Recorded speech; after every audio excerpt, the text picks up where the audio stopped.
Hello viewers, আসসালামু আলাইকুম। আশা করছি সবাই ভালো আছেন। আমি চলে এসেছি আরও একটা নতুন ভিডিও নিয়ে। যদি ভালো লেগে থাকে অবশ্যই লাইক কমেন্ট শেয়ার করবেন এবং ভিডিওটা শেষ পর্যন্ত দেখার জন্য অনুরোধ রইল। তো আজকে আপনাদেরকে আমি দেখাবো খুব সুন্দর একটা মিষ্টি, যেটাকে আমরা হালুয়া বলে থাকি। আর এটা তৈরি করার জন্য আমার ঘরে থাকা কয়েকটা উপকরণই যথেষ্ট। আমি এখানে সাদা ছোলার ডাল নিয়েছি কিছুটা। এটাকে সুন্দরভাবে আগে আমি ধুয়ে নিব।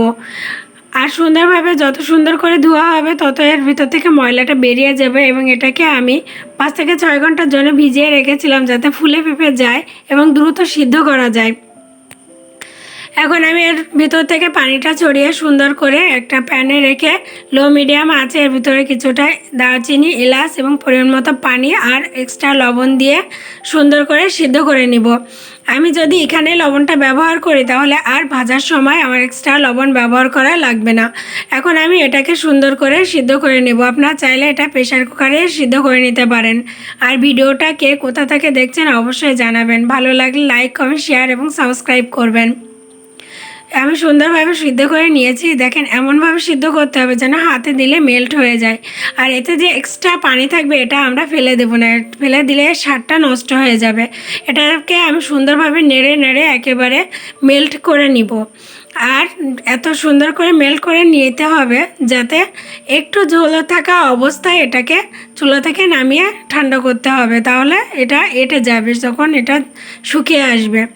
সুন্দরভাবে যখন এটা ঠান্ডা হয়ে গেছে তখন আরও সুন্দর করে আমি শিলপাতায় এটাকে বেটে নিয়েছি। তারপর প্যানে লো মিডিয়াম আছে কিছু 1 কাপের মতো ঘি দিয়ে আমি এটাকে সুন্দর করে নেড়েচেড়ে নিব।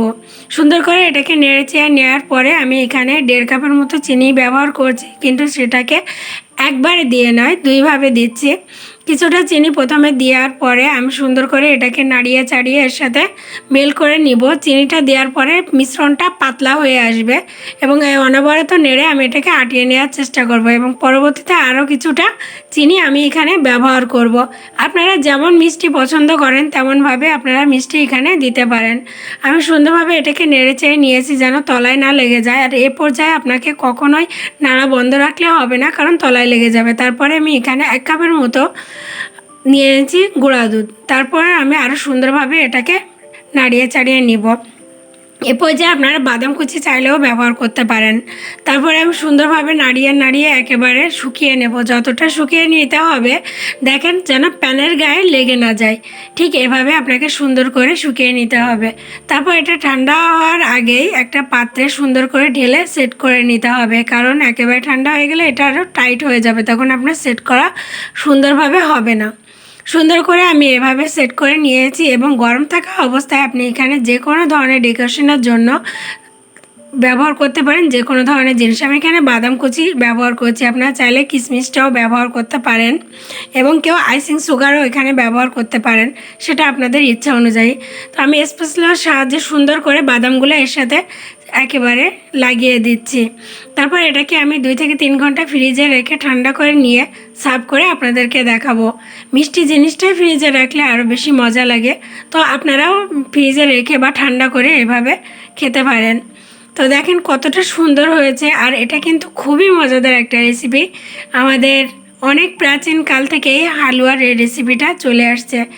একজন একভাবে তৈরি করে। আপনারা চাইলে এটা বুটের ডাল দিয়েও করতে পারেন, কিন্তু ছোলার ডালের টেস্টটা অন্যরকম।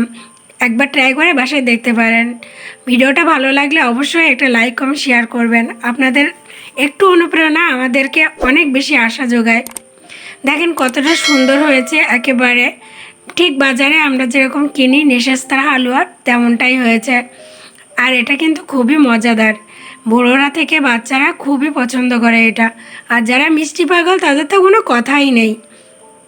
এভাবে বাসায় একবার ট্রাই করে দেখবেন, প্রত্যেকের প্রশংসা করাতে আপনি বাধ্য এবং বারবার তৈরি করার জন্য আপনার অনুরোধ আসবে। তো সকলে সুস্বাস্থ্য কামনা করে এখানে শেষ করছি। সকলে ভালো থাকবেন, আমার জন্য দোয়া করবেন। আল্লাহ হাফেজ।